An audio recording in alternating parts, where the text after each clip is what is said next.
د غني او عبدالله سیاسي هوکړې ته کورني او نړیوال غبرګونونه. د افغان ولسمشر محمد اشرف غني او عبدالله ترمنځ سیاسي هوکړې ته په کور دننه او بهر کې بیلابیل غبرګونونه ښودل سوي دي. تر ډیره د افغان سیاسي مشرانو ترمنځ د دې هوکړې هرکلی سوی. له کور بهره له امریکا متحده ایالاتو تر نړیوالو معتبرو سازمانونو او سیمه ییزو هیوادونو د افغانستان سیاسي توافق ستایلی او هیلهمندي یې ښودلې چې په مټ به یې بین الافغاني خبرې پیل او حکومتولي به غښتلي سي. د دغه تړون په اساس عبدالله د ملي مصالحې په نوم د نوې تاسیس سوې شورا مشري به ترسره کړي او عبدالرشید دوستم هم افتخاري مارشالي ترلاسه کړې ده او د عبدالله ټاکنیز ټیم ملګري به په کابینه کې ورته ځای ورکول کیږي. خو دا چې د عبدالله او غني ترمنځ سیاسي جوړجاړی به څه پایلې ولري د نن شپې په سپیناوي کې پې بحث کوو. زه رازقیار یم او د دې بحث د لا څېړلو لپاره راسره له کابل څخه سیاسي چارو کارپو جمال ناصر اصولي صاحب وصل دی او له امریکا څخه هم سید احمد احمدي وصل دی او په څو شیبو کې به هم د ولسي جرګې غړی بکتاش ایشچي په استډیو کې حضور ولري. ټول ستړي مسئ بحث ته په خیر راغلی. اصولي صاحب، اوس خلکو شکایت یوه پوښتنه دا ده چې د افغانستان اوسنی حکومت دوه سری ده که نه مشر یو لري او نور ټول ترې لاندې حداقل حضور لري.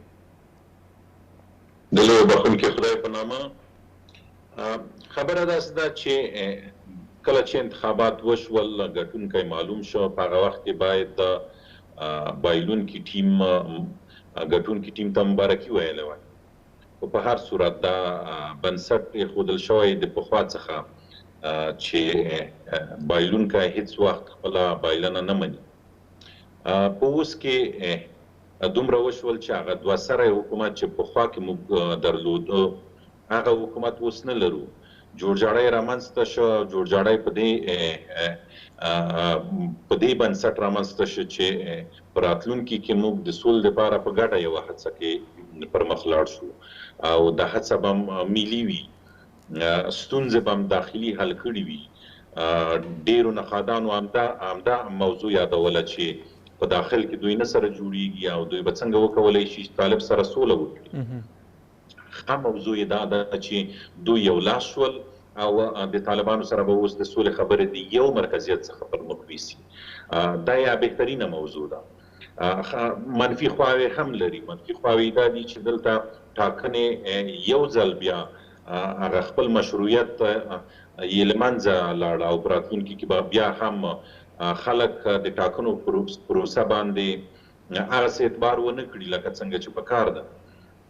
بله موضوع دا ده چې د مارشالۍ د ورکړې موضوع هغه په دې معنی چې جنرال صاحب دوستم د ازبکو یا د ترکتبارانو د قومونو یا د ټبر مشري که کوي او که نه کوي، خو دغه مارشالي په دې ډول باید نه وای ورکړل شوی. مارشالي خپل اساسات او بنسټونه لري. د هغه بنسټونو او د اساساتو پر رڼا کې باید دا کار شوی وای. یو پوست یا یو لقب ته ځان رسول په زور نه کیږي. دا باید خلک خواري وکړي تر څو چې تر یو ځای ورسیږي. ولس باید راشي، یو څوک راجي کړي، رهبر یې وګرځوي، نه دا چې په زوره په یو چا باندې سړی ځان ومني. بنان دا یو منفي ګام و. دا یو منفي تهداب او بنسټ کېښودل شو د ولس لپاره. ولس په ټوله کې چې لیدل کېږي د دې موضوع سره مطلق په تضاد کې دی. ولس په قهر دی. ولس دغه موضوع نه مني. څه چې خلک لیدل کېږي او د خلکو د خولې اورېدل کېږي دا دي چې مارشالي موږ نه منو. دا چې ولسمشر و پخواني اجرایي رئیس په دې جوړجاړی سره کړی، دا یوه سیاسي او افتخاري مارشالي ده چې ورې کړه ورته. بنان په لویه کې ویلی شو چې جوړجاړی په کار و چې رامنځته شي، په کار و چې د ستونزې یو طرف ته جوړجاړی حتمي و، ولې هغه موارد چې ولس ورسره مخالف ده باید نه وي سوی د ولسمشر د خوا ته نه. او دا خبره اصلي خبره دا چې اوس خلکو نه لا هم لاره ورکه ده چې د حکومت دوه سری ده که نه یو مشر لري. دا موضوع حل ده. حکومت یو سرای دی، یو ولسمشر اوس لرو. پخوا کې اجرایي رئیس ترڅنګ کې و، اوس اجرایي رئیس نشته دی.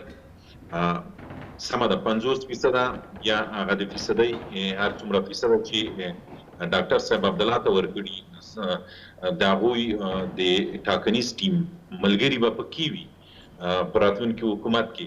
دا په دې معنا نه ده چې ولسمشر به بیا د ولسمشر فرمان به بیا چیلنج کیږي. د ولسمشر فرمان به نه چیلنج کیږي، خپل کسان به معرفي کوي او په هغه صورت کې چې دوی ناکاره وي او کار پر مخ نشي بیولای، ولسمشر په یو فرمان سره کولی شي لرې کړي او د دې فرمان د چیلنج وړتیا بیا په نورو کې نشته چې قانونا نور یې پر ضد راجګ شي. مننه کوم. احمدي صاحب تاسو ته هم سلام. اوس د تاسو غبرګون څه د دغه وکړه لیک ته فکر کوئ چې د افغانستان خلک دې ته په تمه اوسي چې دغه وکړه به یو د نوې ښې آیندې حد اقل پیام دوی ته ولري؟ مننه. سلامونه تاسو د بحث درنو لیدونکو او د بحث ګډونوالو. بحث د دغه ځای څخه سره شروع کوم چې دغه انتخابات که چیرې نن دغسې یو سرحد ته ورسېدله، دا په دې کې اول تقصیر د ډاکټر صاحب غني او همداشان همدومره د ډاکټر صاحب عبدالله تقصیر دی. تاسو وګورئ نن که چیرې موږ د دې څخه دفاع وکړو چې دی ملامت نه دی، 50% حکومت یو چا چې نه ده ګټلې ولې ورکوي؟ که تا ګټلې ده نو ته مارشالي خلکو ته په څه نامه په څه امتیاز ولې ته ورکوې؟ سبا ته ولې خلکو ته جواب څه وایې؟ سبا به دغه تاریخ کې خلک ستاسې په هکله څه قضاوت کوي؟ سبا به دغه تاریخ 100 کاله بعد به دغه د افغانستان دغه راتلونکي نسلونه به ستاسې په هکله څه قضاوت کوي؟ ستاسې دغه فکر، ستاسې دغه ایډیا دې ته په کومه سترګه ګوري؟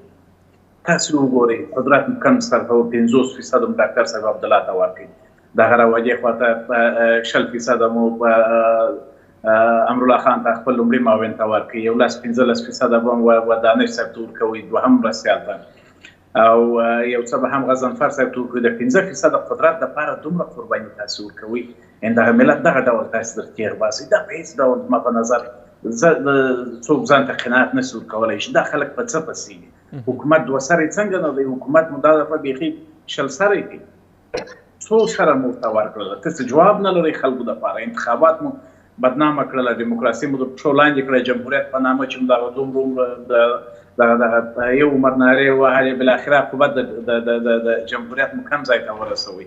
بحث دا دی چې راسئ چې پر دې باندې قناعت وکړو چې دواړو طرفو تقلب کړی، دواړو طرفو د خلکو رایې ته په کمه سترګه وکتل، دواړو طرفو هغه لازمې رایې نه وې ګټلې. انتخابات باید زما په نظر دریم راوند ته تللي وای، دریم راوند کې چې هر چا سهمیه یا رایې لوړې وای، هغه به که هر څومره رایې وای هلته بیا دغه بحث نه و مطرح.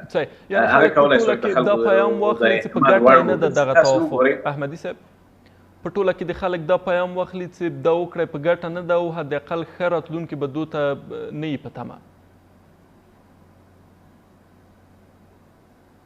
دقیقاً دا توافقنامه زه د افغانستان په نفع نه بولم. دا توافقنامه اصلا دغه دوو ډلو یا دوو انتخاباتي ټکټو د قدرت د بقا دپاره دی، د افغانستان د سلامتیا دپاره هم ګټه نه لري، د افغانستان راتلونکي دپاره د کار هم نشي کولی. چون دوی 15 کلنه سابقه د کار مشترکه سره لري، دی که حداقل وطن دپاره فکر کولی، دومره اختلافات به په منځ کې نه وای. دا اختلافات د وطن د جوړېدو پر سر نه دي، دا د امتیاز پر سر دي. څوک ډېر امتیاز واخلي، بحث دا نه دی، بحث د خدمت نه دی دلته مطرح. نو په دې دلیل خلک چې دوی سابقې ته ګوري، خلک چې دوی چې په 3 میاشتو 15 میاشتو په نصر لیدل، بیا په تغییري او تبدیلي باندې به یو څه مشکلات وه. متاسفانه چون هغه سابقه اصلا خلکو سره پرته ده، د خلکو دلیل هم نه ده 15 کاله کېږي. مننه کوم. کور ودان په دې دلیل خلکو لپاره دا توافقنامه ښه آینده نه لري. خلک په دې باور دي او دا هغه یو تعداد سیاسون او هغه افراد ممکن دي د لپاره نیک نظر ولري چې دوی قدرت کې سهیم دي او یا هم د یو ټیم سره دی دغه لري هم فکري لري. ولې متاسفانه افغانستان خلک په دې قرباني دي، نظام په دې قرباني دي، نظامیانو روحیه زموږ د منځه تللې ده، نظامیانو دپاره دی قناعت نشي ورکولی، ملکي کسان دپاره دی قناعت نشي ورکولی، نړیوال دپاره دی نشي کولی چې بالاخره حداقل یو دید ورکړي د لپاره چې موږ په کوم اساس سره یو ځای شو. یو خدا دې چې د جنگ جوړي مشکل جوړي خارجان هم متوي چې ورور سره یو ځای شي. صحیح، ان شاء الله نور موارد ته تمن تاسو ته درګرځو. اوس لنډه دمه لرو. به ادامه برنامه خوش آمدین. آقای شما به بحث ما خوش آمدین. صحبت کردیم در مورد توافقنامه. خب دیدگاه ها متفاوت است. آقای احمدی میگه که به خیر مردم نیستی توافقنامه و تنها به خاطر از این توافقنامه شده که دو طرف در قدرت سهیم باشن. آقای اصولی مخالف دادن رتبه مارشالی به جنرال دوستم هستند و بعضی موارد هم میگن که باید نمیشد، ولی در کل خوشبین هستند به توافقنامه. برداشت شما چی است از این توافقنامه که شده؟ بسم الله الرحمن الرحیم. سلام بر شما و سلام بر بیننده های عزیز تلویزیون خورشید. سلام. نماینده های مردم که در پارلمان هستند به شمول ما در مجموع در چارچوب کلیات توافقنامه را استقبال میکنیم.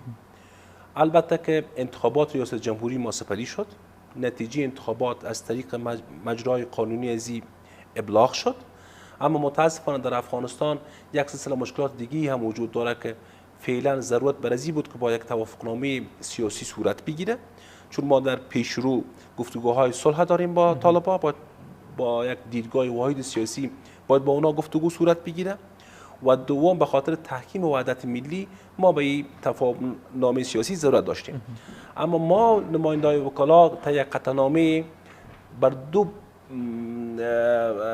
بند توافقنامه سیاسی ما مخالف هستیم. به خاطر چی؟ یکی به خاطر از این است که بند اول از این است که در تفاهمنامه سیاسی آمده یعنی در ادارات محلی یا در ولایات تقسیم قدرت بر اساس جغرافیا صورت بگیره. جغرافیا و رأی. جغرافیا بر اساس جغرافیا و رأی صورت بگیره. در او حالت هر تکت انتخاباتی که در همون ولایت رأی بیشتر داشته باشه باید در رهبری از او اونا کسی را معرفی کنن. این در دراز مدت به خیر افغانستان نیست. این احتمال داره که یک عنعنه بدی تبدیل شود و در آینده های نچندان دور خدا نخواسته افغانستان را به تجزیه ببره.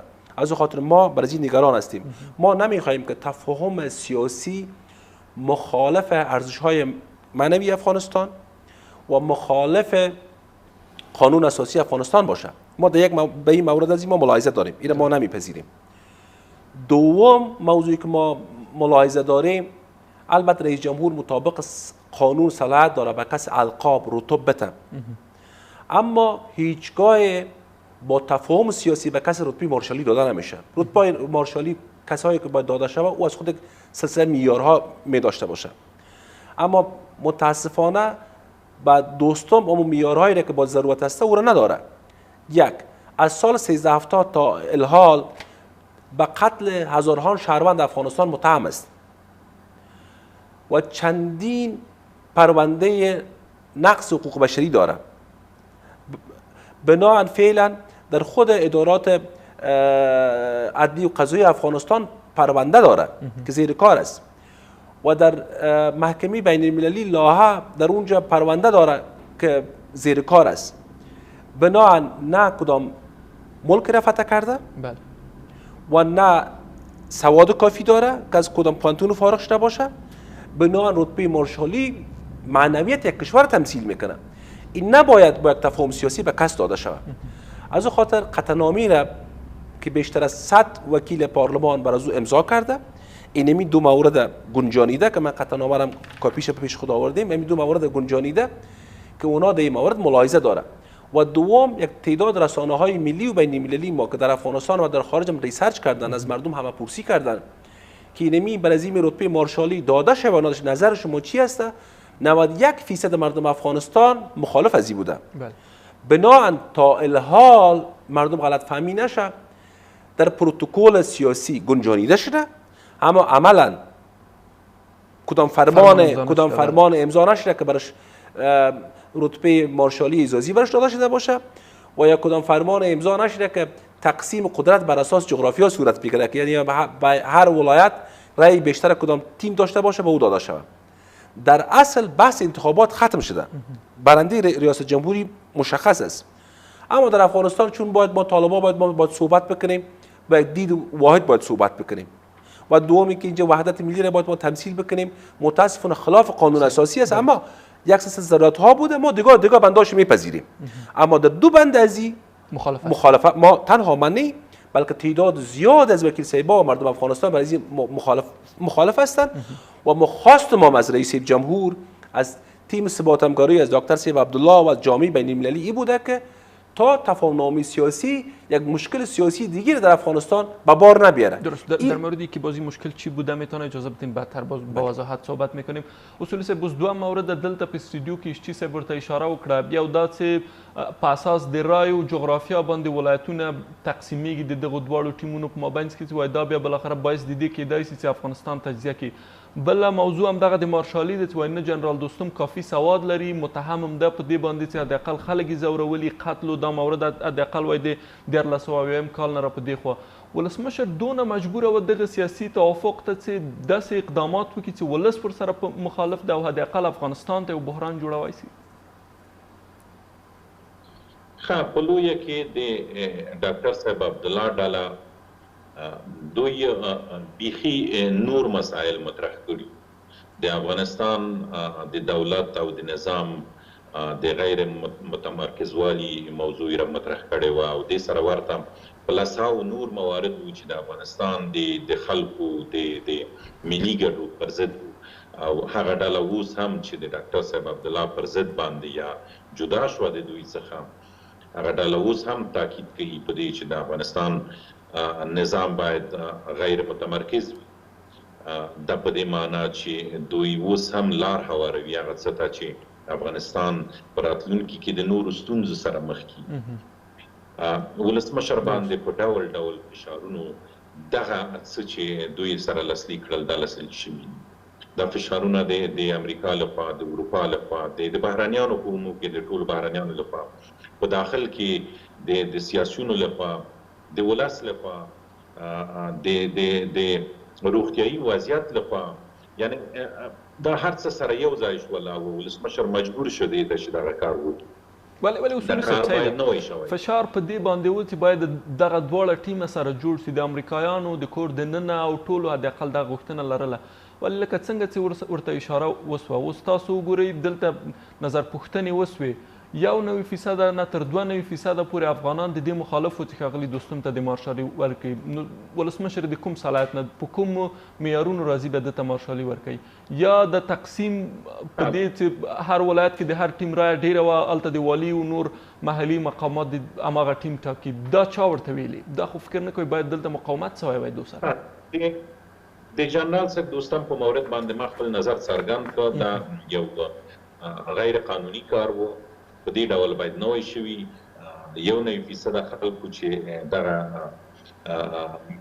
مخکې د موضوع چې یاده شوه، زه فکر کوم 9.9% خلک به دې سره مخالف وي، نه یوازې نه 1.9، ځکه خلک نه غواړي چې داسې اشخاص د ولس واګې ترلاسه کړي او د ولس افتخارات ترلاسه کړي. مارشالي هغه لقب دی چې تر اوسه موږ یوازې پخوا کې یو کس درلود، جنرال مارشال صاحب شاه ولي خان و. د هغې وروسته په همدې ډول کار په انتقالي دوره کې هم وشو چې مارشال صاحب فهیم ته لقب ورکړ و. نو په اوس کې جنرال صاحب دوستم ته دا کار وکړ. یعنې په لویه کې دغه القاب په هغه شرایطو هغه معیارونو باندې کېږي چې قانون وضع کړي دي، مګر په اوس کې قوانین تر پښو لاندې کېږي. دا موضوع ځان ته شوه، یعنې ولسمشر دا کار باید نه وای دا چې په ډېرو فشارونو وشو، دا ځان ته مسله ده. هغه باید د ولسمشرۍ ماڼۍ په خپله ځواب ووایي چې ولې دا کار وکړو. پاتې شوه دغه مسله چې په کوم ځای کې د کوم ټیم رای ډېرې دي، په کوم ولایت کې او په کومو ولسوالیو کې، دغه مسله تر ټولو خطرناکه ده. یعنې که چیرې دغه شوي وي، زما په نظر په دې تړون کې داسې مسله نشته دی. نه ستا همداسې ویلي دي چې دواړه ټیمونه به په خاص شرایطو د سوري لاندې به دغه کار کوي، چې هغه شرایط همدغه دي چې هر ټیم کې هر ولایت کې چې هر چا ډېره رایه وړې. اصولي صاحب د دې جزئیات باید وکتل شي چې تړون کې داسې یو څه فرق دي، هغه جزئیات باید وکتل شي چې که چیرې دغسې مسله شوي دا تر ټولو خطرناکه ده. ولسمشر باید په دې ولسمشر او ډاکټر صاحب عبدالله دواړه باید په دې ته نظر وکړي تر څو چې په راتلونکي کې موږ یو واحد افغانستان ولرو او دا افغانستان د ټولو دی، هم د ډاکټر صاحب عبدالله دی، هم د ډاکټر صاحب غني دی او هم د هر چا دی. د دې د ساتلو لپاره د ملي ګټو د ساتلو لپاره د افغانستان د ملي ځمکنۍ بشپړتیا د ساتلو لپاره باید لاس په لاس سره ورکړي او د درس موضوع او د درس شرایطو پر ضد باندې عمل وکړي، نه دا چې خپل لاس هغه امضا کړي. سلامت اوسئ. لنډه دمه لرو انشاءالله زر بیرته راګرځو. بیا هم ستړي مه سئ، بس ته په خیر راغلی. احمدي صاحب، اوس د ټولو نه مهمه افغانانو ته دا ده چې موږ یو قوي مرکزي حکومت ولرو. تاسو حتما شاهدان یې په دې چې په تیرو په ټوله کې 18 یا 19 کالو کې بیا په خاص کر په تیرو 15 کالو کې موږ هغه قوي حکومت نه لره. اوس فکر کوئ چې تیرو 15 کالو تجربې ته په کتو سره بیا به 50-50 ویش به د دې باعث چې موږ یو غښتلی او قوي حکومت ولرو په افغانستان کې؟ مننه. زه په زما دید دغه دی چې دوی په تیرو 15 کالو کې هم په همدغه داخلي کشمکش مصروف او حکومت ته دوی اصلا توجه ونه کړه چې هغه حکومت لږ تقویه سي او راتلونکي د دوی د 4.5 کاله یا 15 کاله د دوی د دې دپاره هم زه امیدواره یم دې دپاره چې دوی دا ظرفیت ولري، دا توانمندي ولري او یا دې هم دا نیت ولري چې دوی د حد اقل دغه هغه څه مسؤلیتونه چې اساسي قانون دوی ته متوجه کړي دي د هغه د حدودې واوسي، دوی نسي وتلی د هغه په دلیل د دې اوله مرحله کې خو د دوی غټ مشکل دا دی دا کشمکش چې مخکې د سفیدار ماڼیو د عهد مابین دا بیا شروع کېږي. دې نه وروسته به د امرالله خان او د ډاکټر صاحب عبدالله کشمکش، بیا به د استاد عطا او د دوی جنجالونه یې سره نو رئیس جمهور هغه وخت چې هم لري هغه به د دوی په سوله باندې مصرفوي چې د دوی ترمنځ سوله راولي. څلوره دی چې دغه کار اصلي مؤسس ډاکټر صاحب غني دی. دا جواب افغانستان خلکو ته باید دی ووایي چې ولې 15 کاله مخکې معامله وکړله، بیا یې وویل چې معامله نه کوم، دا ځل یې بیا دا معامله وکړه، د هغه پر سر یې مارشالي سربیرې پسې ورکړله. زه نه پوهېږم چې دوی په دغه راتلونکي باندې باور لري، دوی د راتلونکي دپاره دید لري، دوی په دغه سبا باندې اعتبار لري چې سبا به دا خلک پر دوی باندې څه ډول قضاوت کوي. پاتې سوله د یو قوي نظام یو توانمند نظام دپاره یو قوي فکر پکار دی، یو قوي ټیم پکار دی، هغه دپاره یو ښه ستراتیژي پکار ده چې متاسفانه موږ نه یو قوي فکر لرو، نه یو نیت ورته لرو او نه هم داسې یو ستراتیژي لرو چې موږ د 15 کالو دپاره فکر وکړو چې دا زموږ حدود کم سرحد ته ورسېږي، د پولیسو تعلیم او تربیه کم سرحد ته ورسېږي، تقویه د نظام کم ځای ته ورسېږي، ملکي ادارې کم سرحد ته ورسېږي. هیڅ داسې څه نه د رئیس جمهور د ډاکټر صاحب غني په دفتر کې څه نه ده، پخواني رئیس اجرایي اوس د سولې د مصالحې د عالي شورا مشر چې د دې په دفتر کې داسې څه وینم زه، نو زه مطلق دې مسئلې دپاره لکه د افغانستان ملت چې ناامیده دی او دوی باندې باور او اعتماد نه لري، همدغه ډول زه هم ناامیده یم چې دوی دا ظرفیت او دا توانمندي او دا نیت نه لري چې افغانستان ولې د اصولي صاحب خبرې تاسو واورېدې، باید د زمانې جبر و اقتصادي وضعیت او په ټوله کې د نړۍ فشار د دې لامل څه چې ولسمشر راسي دغسې یو وکړي ته په حد اقل حاضر سي او داسې یو وکړه وکړي ښاغلي عبدالله سره؟ زه فکر کوم چې د دوی دغه بې اتفاقي او د دوی دغه بې برنامګي د دې باعث شوله چې دوی سوله ولې نه غواړي. تاسو وګورئ دغه ریښه د مشکل دغه صحي مشکل څه در مخه ده کرونا د مشکل څخه مخکې د سولې مسأله او سولې مسألې دپاره یې هوکړه وکړله، امریکایانو سند امضا کړی ورسره او د سند نفع د افغانستان خلکو دپاره د دې سند نفع د دې دپاره چې نور به اخواته به هم افغانان نه مري، دوی به زموږ اردو پولیس نه مري، اخواته به زموږ طالبان نه مري.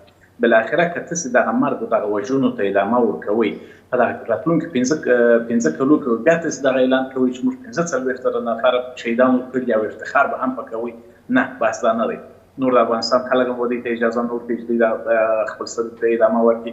زه په دې باور یم چې دوی بالاخره د افغانستان د ولس فشار د دنیا فشار پر دې و چې دوی سولې ته متوجه کړي، چې بالاخره دوی دغه ټکي ته راسي چې دغه جنګ تر اخره پورې ګټه نه لري، تر څه وخته پر مرګ امید، تر څه وخته به د کابل طیاره پرواز کوي، په هلمند کې به بم اچوي، تر څه وخته پورې به طالب راځي یا به انفجار کوي یا به ټانګ الوزي یا به بله کوي یا به بله کوي، تر څه وخته دلته قرباني عوام خلک دي، بزګر مځکې ته نسي تللی، مامور هم د کور نسي راوتلی، شاګرد هم مکتب ته نسي تللی، استاد پوهنتون کې درس نسي ورکولی، ښاغلی رئیس جمهور خو په ارګ کې ناست دی، 2000 نفر باندې راپیچلي دي، اصلا یې څوک لیدلی نه شي. ډاکټر صاحب عبدالله هم دغسې په هغه د مسؤونه ځای کې ناست دی. نو د افغانستان د هلمند د یو معلم په غم دی څه خبر دی؟ دی د بدخشان د یو کونډې په غم څه خبر دی؟ دی د اردو د یو سرباز د درد څه خبر دی چې هغه تر ډوډۍ رسېږي که نه ورسېږي؟ دی په دې څه خبر دی؟ په اطمینان تاسو ته ویلی سم چې دغه د افغانستان ټپ دا د افغانستان خوږ دا دوی خپل ځان نه بولي. تاسو یو د یوې دقیقې دپاره زه تاسو ته یو مثال درکړم. که چیرې دغه ډاکټر صاحب غني ته څوک ووایي چې ستا زوی دغه طارق غني سبا ته خدای ناخواسته په هلمند په دغه جنګ کې د منځه ځي، یا ډاکټر صاحب عبدالله ته څوک ووایي چې ستا زوی سبا هلمند کې خدای ناخواسته په دغه جنګ کې دی د منځه ځي، نو تاسو څه فکر کوئ چې دی به پر پښو تر هلمند ور ونه ځغلي چې دغه د خپل زوی ژوند وژغوري؟ طالب ته به دغه لاس ورته ونه نیسي، طالب ته به عذر ونه کړي چې د خدای لپاره نور جنګ مه کوه. ولې په دې خو د دې اولادونه نه مري، دا اولادونه دا دوی خپل نه بولي. دوی که خپل ګڼلی حداقل دغه فساد چې دوی د ادارې څخه شروع دی د دې مخ خو به یې نیولی. دغه جنګ د کمېدو دپاره خو به دوی یو نیت ښوولی وای. دا خو به نه ویلی چې سبا ته جنګ شروع، ښه دی جنګ شروع. په دې جنګ کې څوک د خلکو اولادونه مري؟ ستا خور، ستا خوریی، ستا ورارو، ستا خپلوان خو په دې کې نه دي. په دې خاطر دغه درد یې هم تا ته نه در رسېدی. بس دغه دی تر هغه وخته پورې چې دوی دې مسئلې دپاره د سولې دپاره واضح نیت ښکاره نه کړي، سولې دپاره دوی هغه دقیقه برنامه ورته جوړه نه کړي، دنیا هم د خپل کومکونه دغه کوي، مشروط کوي ورسره، او دوی هم داسې څه نه لري دې دپاره ادامه ورکړي. دغه زموږ سربازانو دغه زموږ قهرمانان نن د هغو روحیه هغه د لسو کلو مخکې روحیه نه ده. همدغسې د ملکي بخش مامورین، همدغسې عوام خلک، همدغسې تاجر، همدغسې هر بخش ټول مطلق ناامیده دي او اصلا د آینده دوی د خلکو څه واخیستله. نو په دې دلیل در افغانستان خلق نور پر دې باندې اعتبار او اعتماد نکرد. تا موردی را که شما یاد کردین که مخالفت کردین با او اعطای رتبه مارشالی با آقای دوستم و تقسیم به اساس سمت و نمیفهمم بیشتری که کی رای برده. خب حالا توافق شده اگه عمل شود مثلا شما چی میکنین؟ در کنار از این مردم افغانستان میخواد بفهمن در سال 2014 مردم رفت رای داد، بالاخره نتیجه شد که توافق سیاسی و انتخابات و دموکراسی زیر پای شد. در سال 2019 و 2020 عین تجربه باز تکرار میشه. فکر میکنین سرنوشت دموکراسی باز افغانستان چی میشه؟ متاسفانه ما به این خاص نگران هستیم، چون ما بر انتخابات سال 1398 میلیاردها افغانی از بودجه ملی خود که بیت المال است، پول مردم است، از این به خاطر انتخابات مصرف شد. در ابتدای اول هم دو تا تیم که رقابت میکنن که رأی قابل ملاحظه دارن بینشان مشخص بود. در صورتی که تفاهم سیاسی صورت میگرفت چیز ضرورت بود که انتخابات شود. امبار حاضر نبودن مردم، آماده شدن مردم برای انتخابات بسیار بعید است. و ببینین در سال 2014 انتخابات شد، مردم سطح اشتراک بلند بود. امسال سطح اشتراک پایین‌تر از 2 میلیون است، چون مردم ناراض هستند. و تشویش نگرانی مهمی است که باید در افغانستان قانون تطبیق شود، حاکمیت قانون باید باشه، هم در بخش انتخابات که راهکارها مشخص است، هم در قسمت کلتور سیاسی که کی برنده شود کی بازنده شود. وقتی که ادارات رسمی، مراجع رسمی ما باید اعلان بکنن، باید با او تن بدن که در افغانستان چند رئیس جمهور خو امکان نداره که باشه.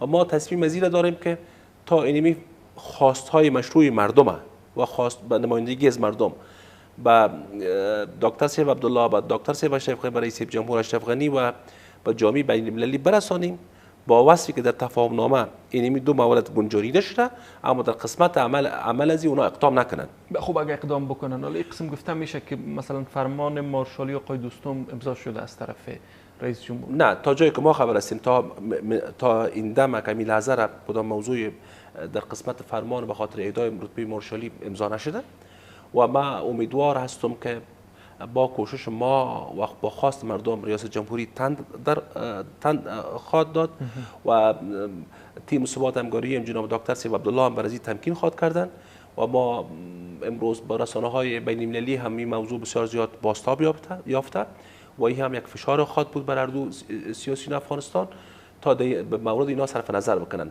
اگر در صورتی که با خواستهای مشروع مردم افغانستان که ما من حیث نماینده از اونها صحبت میکنیم اینا رسیدگی نکنن، در آینده نزدیک حکومت مجبور است که کابینه را به پارلمان معرفی کنند. در اون صورت ما نمایندگان مردم افغانستان به خاطر که واکنش نشان بدیم و با خواستهای مردم که لبیک ندادن، ما در قسمت رأی اعتماد بر کابینه اقدام نمی کنیم. احتمال قوی که تعداد زیاد از وزرایی که از دو طرف معرفی شدن اونا رأی اعتماد از پارلمان نگیرن. خب بالاتر از این هم شما صلاحیت دارین، شما مثلا میتونین به اساس قانون رئیس جمهور را بخواین به مجلس. خب به این کار دست نمیزنین؟ خب پس از وقفه جواب بدین آقای اشتی. ببخشید ادامه بحثم پس از وقفه. به ادامه برنامه خوش آمدین. بفرمایید آقای اشتی. خب قانون به شما صلاحیت‌های فراتر از این داده که شما به وزرا رأی ندین، به خاطر که در 5 سال گذشته شما شاید بودین که بسیار تمکین نکرد رئیس جمهور به این مورد که وزیر رأی گرفته از مجلس یا نگرفته. میشه که شما خود رئیس جمهور را استضافه کنین به مجلس.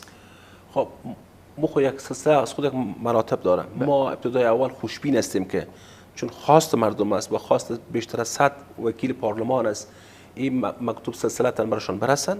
اونها البته نظر خود گفتن، بر از کدام پاسخ خود گفتن و ما امیدوار هستیم که رئیس جمهوری موضوع را رد میکنن. در صورتی که رد نکردن باز ما میشه گزینه‌های بعدی را به پیش ببریم، هم بر کابینه حکومت رأی ندیم و هم در پالوی زو با رئیس جمهور از نزدیک صحبتی داشته باشیم که تا در این قسمت در این مشکلاتی که پیش آمده یا نیتی که دارن یا طرح پیشنهادی تیم ثبات همقراری را اونا رد کنن. خب این برنامه هم است باز رئیس جمهور را بخواین به مجلس. تا حال به اون مورد کدام اقدام صورت نگرفته. ابتدای اول ما قطعنامه را برشان فرستادیم. ما میخوایم که نقطه نظر رئیس جمهور هم در این مورد بدانیم. اصل فشار جامعه بین المللی و این پیشنهاد پیش شرط های تیم ثبات همکاری به خاطر تفاهم سیاسی بوده. از اون خاطر آقای اشتی، خب جامعه بین المللی را شما میبینین در رأس آمریکا که در افغانستان حضور داره. این پیشنهاد پیش از اینکه آقای عبدالله بیا برای رئیس جمهور بکنه، این پیشنهاد مارشالی را آقای خلیلزاد کرده بود با آقای دوستم. خود آقای دوستم میثابت را کردن، او زمان رد شد. فکر نمیکنین که جامعه بین المللی بیشتر توجه نخواهد کرد به که به چه کسی مارشالی میته، کدام ولایت چه قسم تقسیم میشه موقفش؟ چون فعلا به خاطر رسیدن به تفاهم سیاسی خود جامعه بین المللی فشار زیادی داشت که باید ما به یک تفاهم سیاسی برسن. از اون خاطر شما در جریان هستید که $1 میلیارد کمک‌های جامعه جهانی ایالات متحده آمریکا را قطع کرد و ترس و بی‌مزی موجود داشت برای حکومت که شاید $1 میلیارد دیگه هم قطع بکنن که اونها بی حد با مشکل منابع یا مشکل مالی بانن. از اون خاطر تفاهم نامه امضا شده، اما این تفاهم نامه در کلیات شاید تطبیق شود.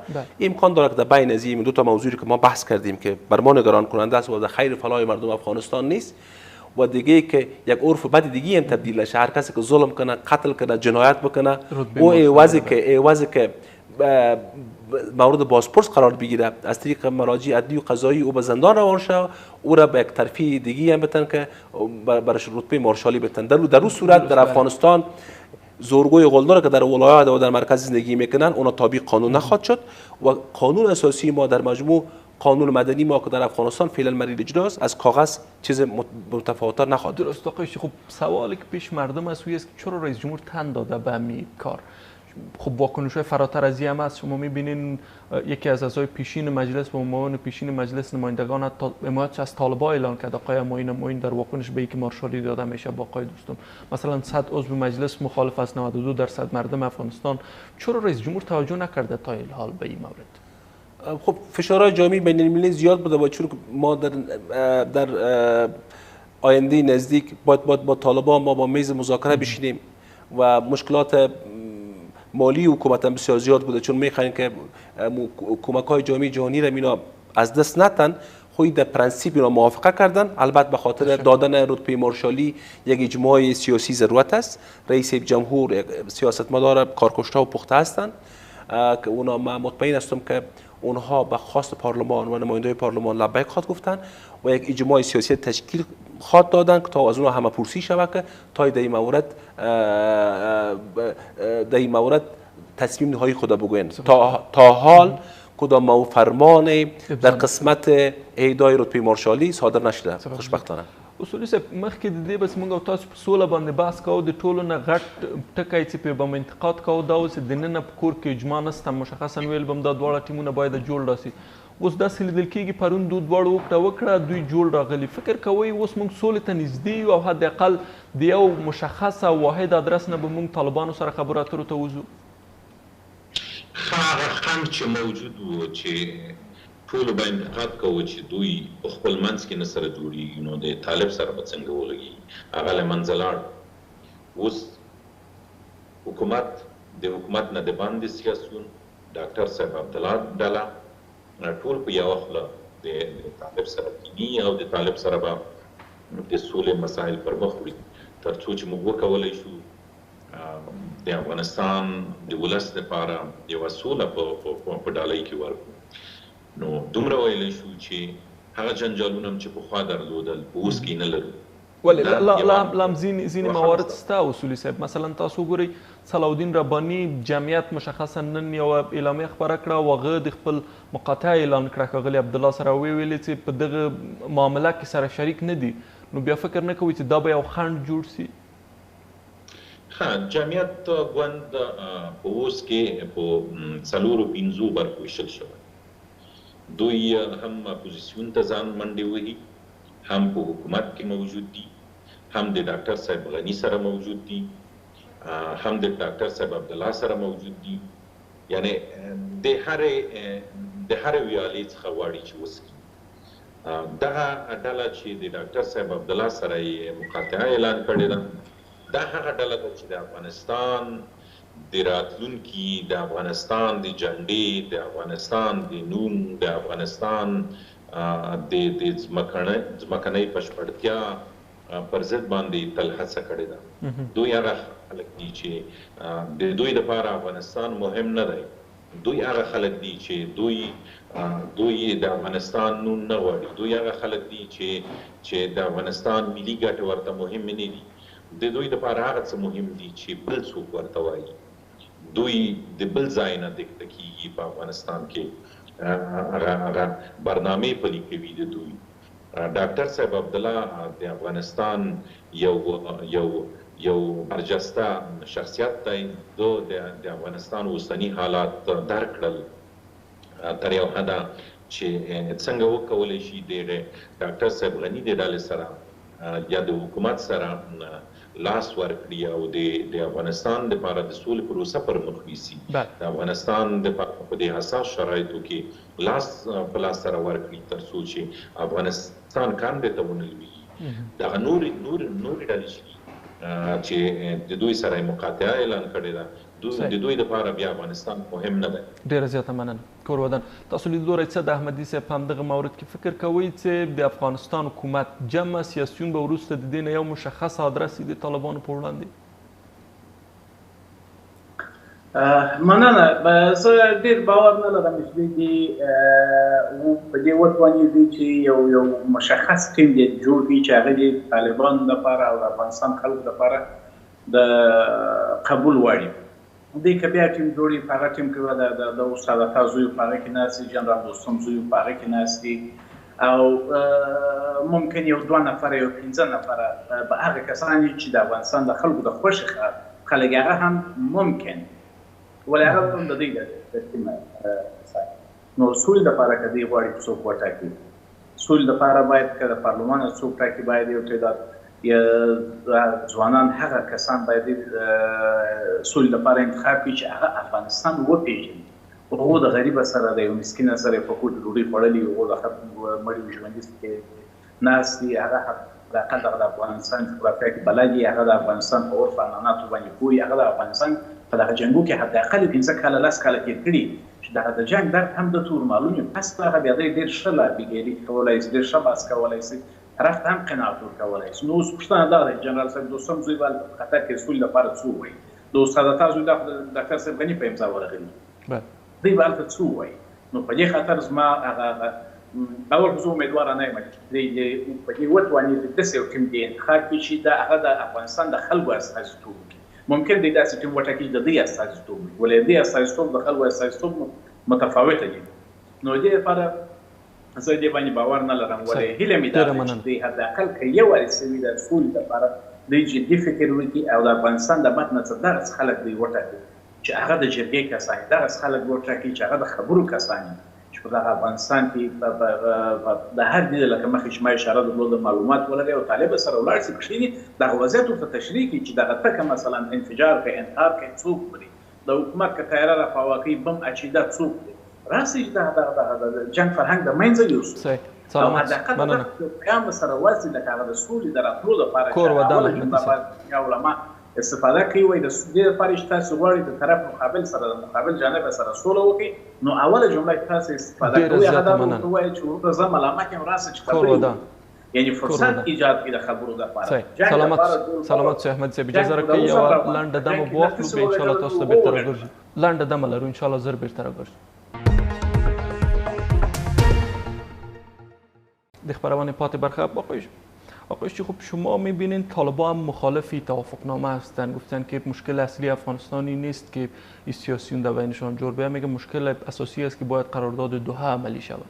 از طرف در درون هم میبینید که یک سری اختلافات وجود داره. چی باید شود که حداقل مشکل اساسی مردم افغانستان که رسیدن به صلح هست به او ما برسیم فشرده تر؟ خب در قسمت رسیدن به صلح مردم افغانستان دیدگاه های خود شدید ساختن. ما سال گذشته لوی جرگه مشورتی داشتیم، در لوی جرگه مشورتی از تمام اقوام اقشار و از ولایت‌های مختلف نماینده ها در اونجا حضور داشتن که من هم اونجا حضور داشتم. در اونجا خواست‌های تمام افغانستان مشخص شده، راهکار و چارچوب بخش مذاکره را به حکومت اونجا مشخص ساختن. حال قسما باید تفاهمی که در دوحه صورت گرفته ایالات متحده آمریکا با طالبان به خاطر حسن نظر اونا عملی شود. ما اول با طالبان یک دفعه در میز مذاکره بشینن که حکومت افغانستان به نمایندگی از حکومت مردم افغانستان در اونجا خواسته از اون روبرو مشخص شود که چی هستن با کدام وقت به پیمان میرسن. اما متاسفانه طالبان هم با پروتکل را که با آمریکا امضا کردن با او پروتکل تا حال اقدام نکردن، تا حال در افغانستان جنگ خاتمه پیدا نکرده یا کاهش خشونت صورت نگرفته. در 15 ولایت ما فعلا عملا جنگ همه روزه دوام داره و بیکی دو روز گذشته هم در کابل و در هلمند و در جلال آباد هم اونجا انفجار و انتحار صورت گرفته بود. متاسفانه ما به رسیدن به صلح به شرایط فعلی به کم زمان ضرورت داریم. اما ابتدای اول باید گفتگوهای بین الافغانی باید شروع شود و تا ما هدف دو طرف و خواستهای دو طرف مشخص شود. خیلی سپاسگزار رسول صاحب غواړم په لنډو کې راته ځواب کوي. اوس حداقل تاسو دې ته خوشبینه واست چې دغه وکړه چې پرون لاسلیک شوې دا به وتوانیږي افغانان به په دې وتوانیږي چې یوه اجماع په کابل کې رامنځته کړي. ولې تاسو د احمدي صاحب خبرې واورېدې چې وایي اجماع نسي جوړېدی او موږ نسو کولی چې یو واحد ادرس نه طالبانو سره کښېنو. څه باید وسي اوس لاره د حل څه ده؟ یوې موضوع ته زه غواړم اشاره ولرم، هغه دا ده چې دا سمه ده هلکان یې ځینې معرفي کړي دي د طالبانو سره به دغه خلک څه ډول ولګي. مګر یوه مسله ده د جنرال صاحب دوستم زوی د یو قوم استازیتوب کوي، هغه د ازبک قوم. د جنرال صاحب دوستم او د زوی تر شا یې ازبکان دي. ازبکان هم دغسې څوک غواړي. بنان موږ ویلی شو چې ازبکان هم دغسې یو څوک غواړي تر شا یې ولاړي. ولسمشر غني مجبور دی دا کس راواخلي. کله چې د عطا محمد د نور د زوی تر شا خلک ولاړ وي، خلک غواړي چې دغه کس هلته لاړ شي. ولسمشر مجبور دی چې دا سړی ماري. اوس اصولي صاحب د اجماع د جوړېدو دپاره څه باید وسي؟ فکر نه کوئ دا نورو ټیمو سره هم باید حکومت خبرو ته ولاړ سي؟ مسوال وانخیست. بله اوس اجماع مهمه ده و اجماع لا نسي جوړېدی په دغه وکړې باندې. دلته ښاغلی حکمتیار سته، نبیل صاحب سته، نور سیاسي مشران سته. فکر نه کوئ حکومت دوی ته هم باید مراجعه وکړي د دون هم پوښتنه وسي؟ ښه یوه موضوع ته راځم، هغه دا ده چې په لویه کې هغه ګنډه شو، هغه ګنډه هغه د ستونزې ګنډه هغه خلاص شو. واړه سیاسیون او یا هم وړې ستونزې چې دي په لارو بر کې دا به راټولېږي، دا به حل کېږي. دوی به هم راځي د سول د پروسې سره به یو ځای کېږي، دوی به هم د دې اجماع سره یو ځای کېږي. چون دا هدف د ټولو یو دی، سوله د ډاکټر صاحب عبدالله، د ډاکټر صاحب غنی، د نبیل، د حکمتیار، د دوستم او د فلانی او فلانی، د ټولو ده د عام ولس لپاره ټول پکې دي. بنان ټول باید لاس سره ورکړي او د سولې طلبۍ کوي او د اجماع تقریبا جوړه شوې ده. کور ودان سلامت شو احمدي صاحب 60 ثانیې فرصت لرو، څه باید وسي لاره د حل؟ مننه. سلامت اوسئ. اول افغانستان سوله قومي سوله نه ده چې اقوام پر سر باندې تقسیم سي او یا اقوامو لپاره د امتیاز په نامه هغه راولي. زه فکر کوم د سولې لپاره که تاسو وغوښتل چې یو ملي اجماع جوړه سي، دې لپاره باید خلکو ته مراجعه وسي، نه هغه احزاب او هغه افراد چې د اوبو لاسونه په وینو لړلي دي او ډاکټر صاحب غني په هغه حد چې دوی څه بیریږي په هغه اندازه هم دوی قلدر او زورور نه وي. نو دې لپاره باید خلکو ته مراجعه وسي، د خلکو څخه باید نظر واخیستل سي او خلک باید د دې وطن استازیتوب وکړي، نه یو څو محدود ډېره زیاته مننه. کور ودان احمدی صاحب تاسو نه مننه اصولی صاحب که وقت ما را خیلی سپاسگزار آقای اشتی از شما در بخش زور پیدا کردین. از شما هم تشکر که بحث ما را دنبال کردین. تا بعد، خدا نگهدار.